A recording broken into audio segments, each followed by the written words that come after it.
This week on TGC News, new stuff from Smith & Wesson, Remington, Gemtech, SilencerCo, Shadow Systems, CZ, Beretta, Taurus, IWI, Rock River, CMMG, and Franchi. Let's go! Welcome back to another episode of the Gun Collective News, the only gun news show that covers things that you actually care about. My name is John Patton. To be fair, I don't think there are a lot of other gun news shows, and there really hasn't been. We have an absolute mountain of stuff to cover, so let's get to it. If you're new here, get subscribed because we do this every single week. It's a weekly roundup of all the new stuff in the gun industry. I'll start with one that a lot of you told me about last week. It's from Smith & Wesson, and it's called the M&P 5.7, and yes, it is indeed chambered in 5.7 by 28. This gun is internal hammer fired, but unlike the Equalizer and EZ guns, this does not have a grip safety, but rather a safety dingus that's not trademarked. Maybe I should trademark that in the trigger itself. Like the Equalizer, you have plenty of slide serrations and the extended wings in the back for gripping DOS slide. It is also cut for an optic. There is a 3 white dot sight set up on top, and you've also got the standard M&P 2.0 grip texture and a fairly long slide to accommodate the 5-inch threaded barrel. This is where things start to get interesting. The barrel system is called Tempo, and it is an internal rotary lock system where the round is fired and gas is bled off to cycle the action and extract the spent case. So this is a gas-operated handgun. That's pretty cool. There are not a lot of those. Guns like the Desert Eagle and the Longo Alien come to mind with gas operation included in their systems. And that's pretty cool. Oh, and the mags, much like other 5.7 guns, hold a few rounds. In this case, 22 rounds. MSRP on this gun is $669, and that puts it cheaper than the non-threaded Ruger 5.7, which is $899, and then $200-ish more expensive than the PSA Rock 5.7, which basically lands around $500. They do so many sales, it's hard to keep up. I'll tell you what, I am super excited to see more guns coming out in 5.7. And this one could be a solid choice. I'm curious, though, how that rotating barrel will affect something like a suppressor or a comp, staying on there or maybe locking on so tight you can barely get it off. Time will tell. Moving on, Remington has come out with a new hunting-focused cartridge called the 360 Buckhammer or 360 BHMR, which I like to pronounce Bummer, because I'm dumb. They say that this is the ultimate straight wall cartridge, and as that has soaked its way into hunting laws around the country, it's worth talking about. Long story short, these have a 358 diameter, 180 grain projectile being thrown downrange at about 2,400 feet per second, or a 200 grainer doing just over 2,200 feet per second. They say ballistics are similar to 30-30 Winchester, but with a heavier projectile. And as with any new round, we need to have guns chambered for it. And this one, Henry has stepped up to the plate, and they're the company making them, and there are 4 flavors initially chambered for the Buckhammer. Now, in the promo for this round, they post a gel block shot at 50 yards, and it appears to have some decent performance. And that certainly points to their claims of this being a good round for common hunting ranges, especially here on the eastern half of the country, where short-range hunting is a big deal. However, I'm the type of person that would rather use something like a 45-70 or a 500 Magnum if I want a straight wall cartridge for hunting. I like the best tool for the job. Maximum, right? The biggest, best you can get. Speaking of best tools for the job, how's about a little bit about our sponsor, VERTX? I'll keep this short. VERTX has some of the best EDC bags around, but they haven't had dedicated bags for your firearms until now. Check out this new selection of rifle and pistol bags at vertex.com, and if you use our code TGC, you'll get 15% off, and you will be directly supporting what we do here. Again, that's TGC at vertex.com. How's about we jump into some accessories? We've got a few to cover this week that are brand spanking new. Both Gemtech and SilencerCo have new suppressors that are super interesting this week. Gemtech's first offering is called the Abyss, and to keep this short, I'll simplify the nerd speak as best I can. This is a 5.56 can that is said to balance muzzle flash, sound suppression, and blowback. It appears to be pushing gases around the exterior of the baffles and out the muzzle in places other than that center bore. There are other holes. It also has some other trick features, but it would take way too long to explain them, so you're gonna have to dig into the rest of it yourself. The other can is called the Neutron, and this is a 30 cal can with individual blast chambers along the outside of the baffle stack to, what they say, help accelerate gases exiting the can, and that reduces blowback. The Abyss has an MSRP of $849 and the Neutron is $829. The new SilencerCo Velos LBP can shares some of the same core ideas. LBP stands for low back pressure. This is another 5.56 can that is utilizing some fancy tech, and this one has 3D printed baffles to accomplish less blowback with unique geometry, and being that this one is actually 3D printed in Canel, that means it should hold up to some serious abuse. They full auto rate this thing with no barrel restrictions.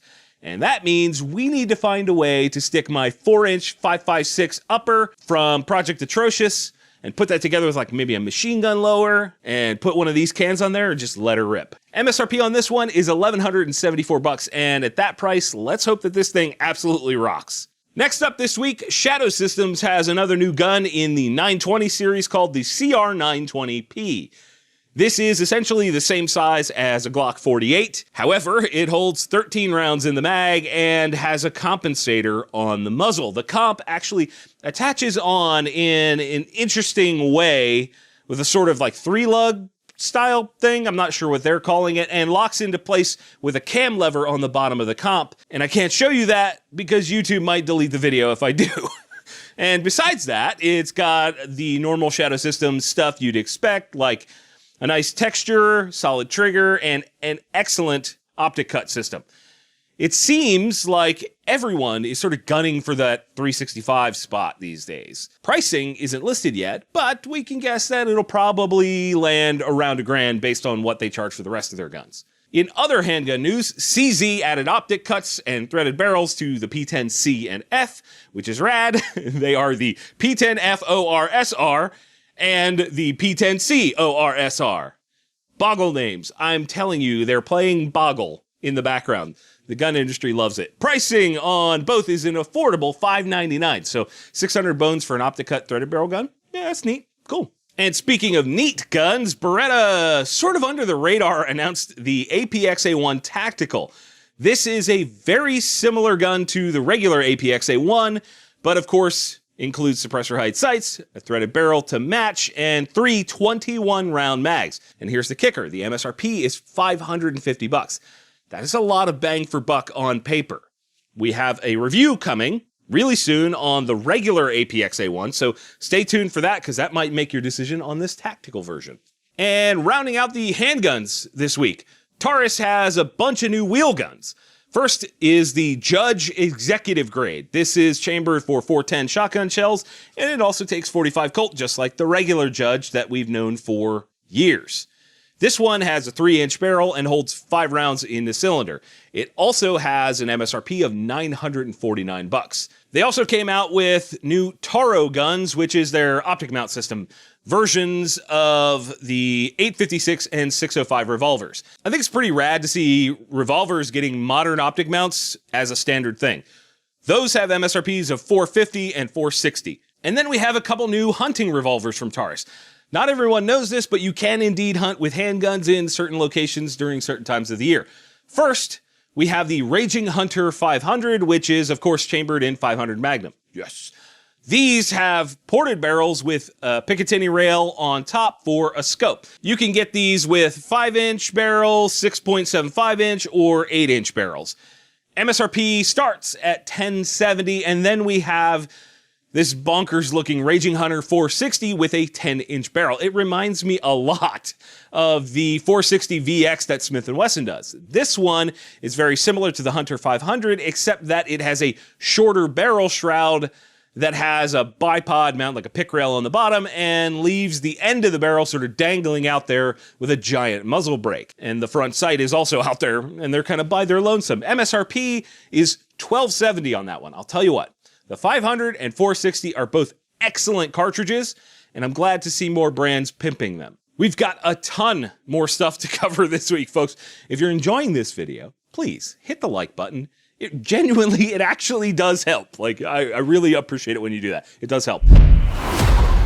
So how's about we hit some industry news before we get into the long guns? I'll do my best to keep this tolerable and not boring. The company that changed warfare, in my opinion, Barrett Firearms, has been sold to an Australian company called NIOA. NIOA? I don't know how to pronounce that. They are the largest Australian-owned supplier of firearms to the Aussie and Kiwi governments, and I'll tell you what, I find this uncomfortable. I really genuinely think this is weird. I really genuinely hope that they don't ruin this company that makes some of the most sort of like American-flavored guns around. They say the plant in Tennessee will remain open and operating as normal, which is a big positive for them not ruining it. Also in industry news, the forthcoming downfall of Kalashnikov USA. Not only are they publicly being chastised for gaping holes in quality control, such as this example of a gun at shot that is able to be fired out of battery. There have been multiple instances of that happening and reported all over the place. An Instagram account called AK Quality Control has popped up just to sort of like aggregate all of that nonsense. Not only that, but they have two interesting lawsuits pending in Florida that point to some internal issues as well. First is one brought by the former CEO, Jonathan Mossberg, saying that he never got paid a bunch of money they owe him. That's not a good look. Not only that, but a company called Indomim is suing them for over $1 million, saying that they never got paid for a bunch of orders that were already delivered. Hey, KUSA, the struggle bus will be around later to pick you up. Now, before we jump into the long guns, we'll do a drive-by on the deal of the week. Okay, the deal of the week this time is on some gun organization gear. If you use our link that's in the description, that's the only way this is going to work. You actually have to go to that link. You'll get 20% off the brand new SecureWall system from Lockdown. I'm getting one, you should get one, it's pretty rad. And that means we have the best price around with that 20% off. It's even cheaper than what you would find on Amazon. However, we also have that linked in the description. There's a ton of good gear on that website for keeping your guns nice. You get that discount, check it out, deal of the week. Here we go, home stretch. CMMG has expanded the Dissent lineup with 6 new 9mm versions. First, we have the Mark IV, which is basically the AR-15 magwell with a mean arms converted 9mm mag. And then we have the Mark G, which takes Glock mags. And then the Mark 17, which takes SIG P320 mags. These all come with either 6.5 or 10-inch barrel variants. And of course, have the enclosed recoil system that the Dissent is known for. The thing that makes this interesting is that these all have a sort of new version of the radial delayed blowback action that made the CMMG Banshees so good. This system sort of elongated the impulse of felt recoil, and therefore the shooter felt less of it. That's pretty cool. The Dissent also comes with a trigger tech in them, which is really, really nice. MSRPs range from $2,000 up to $2,250.